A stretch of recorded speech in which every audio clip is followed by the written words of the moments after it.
Hello everybody and welcome back to the Fortress of Solitude. Today we're going to be checking out Batman issue 136 by Chip Zdarsky and Belen Ortega. This is the first issue post Batman's return to Earth from the multiverse he was shot into by Failsafe a few issues ago, and the first issue back with a changed Batman. Bruce is still dealing with all of the stuff he went through during the multiverse arc, one of the biggest being a new status quo change and now that he has a robotic hand, something that he is hiding from everyone since, as Zdarsky reiterates through this issue, Bruce does not want to appear weak and damaged, but he is. Zur-En-Arrh rears his ugly head because of Bruce's compromise, and Bruce is reminded while Bruce Wayne is hurt and lost and compromised, Batman cannot be, since when that happens, people die, and when that happens, Zur-En-Arrh gets to take over again and to try and stop Batman, so it's something Bruce doesn't really want to have to do again. So Bruce gets back to work as Batman, and his city has gone through some changes while he's away, specifically with Penguin's side of town, where in his absence, which Chip Zdarsky used to set this entire plotline in motion back when Penguin supposedly was killed by Batman and that activated Failsafe, we see here his club and his sort of racket has been taken over by his kids Addison and Aiden, who are kind of new characters. We haven't really seen them all that much. They appeared once before in Zdarsky's run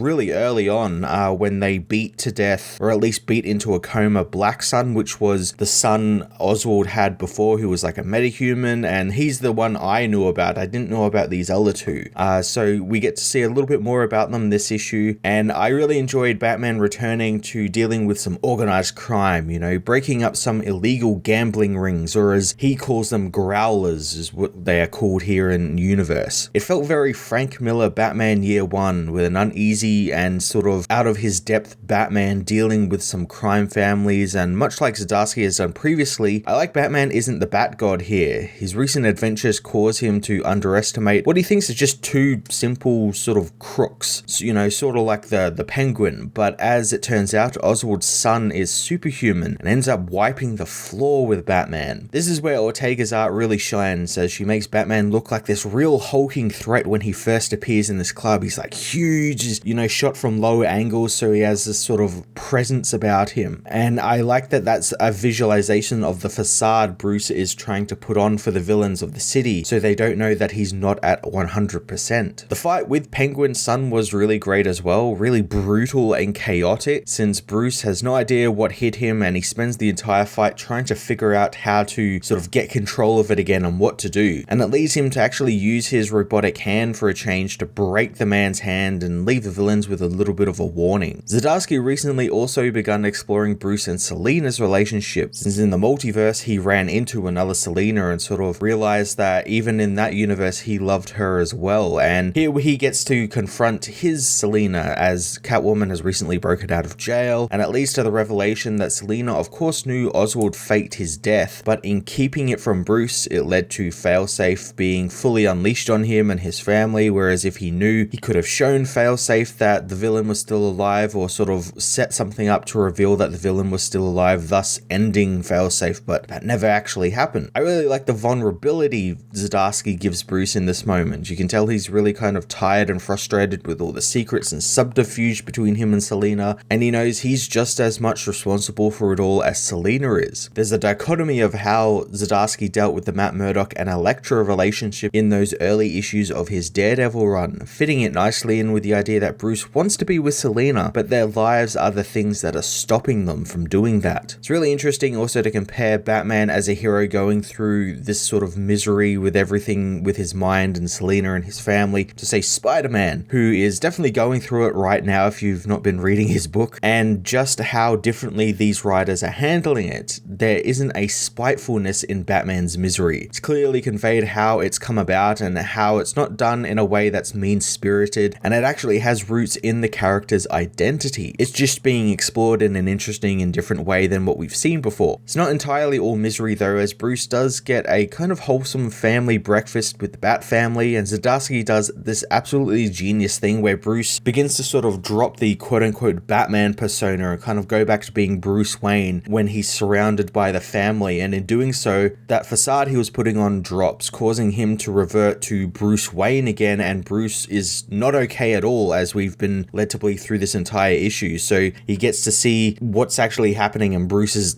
finally cracking. He sees the family starting to burn and everything, and it's all the stuff that Zur was talking about, how Bruce is not okay and Batman is okay, but he needs to be Batman, not Bruce Wayne. It's so much fun seeing a character who's often seen as someone who has a handle on it all and is as tough as nails and everything just be utterly terrified as to what he has become. Just when I think that Zur-En-Arrh has run his tank dry on what he can do with Batman and what's something new he can do with an old or established piece of that character, he just proves that he's got a lot more left in the tank, and I'm really excited to see what he's going to do with all of this. Ortega's art also kicks into high gear in this sequence again, as the tension ratchets up through every page until Bruce gets comfortable to drop the Batman persona, and then it all just literally bursts into flames. She did this also earlier during Bruce's confrontation with Zur in his mind, using lighting and color to hint that Zur very still much has power over Bruce, using these great purples and deep magentas to represent Zur's costume, just cascading over Bruce as he ventures in and out of his mind. It was just brilliant. The backup issue, also done by Zur-En-Arrh with artist Jorge Corona, dives a little deeper into Zur's place in Bruce's mind, showcasing the creation of Failsafe and how Zur trained him and programmed him with the directive to kill Batman should Batman begin to kill. I love the framing Zur-En-Arrh put in the issue, with Zur just kind of taking over Batman one night as he investigates a Riddler case, just so he can get his own work done in his own Zur cave. It's a real simple and quick backup that's set to fill in some gaps that we have in Failsafe's creation and what Zur's role in it was, and I'm looking forward to more Failsafe, since it was an interesting idea for a new villain and a cool twist on the whole hero creates his own worst enemy trope, since it used established lore of Batman with Zur-En-Arrh to help sort of build it up a little bit more and make it a bit more interesting. Zur-En-Arrh's run on Batman has been fantastic, and Batman issue 136 is no different, building off of previous arcs in meaningful ways that explore aspects of Batman we've seen countless times before, but in some new and interesting light, along with some newer characters and a return of some classic Batman smashing up organized crime goodness. I'm going to give this issue a 9 out of 10, so definitely check it out since it's well worth your time.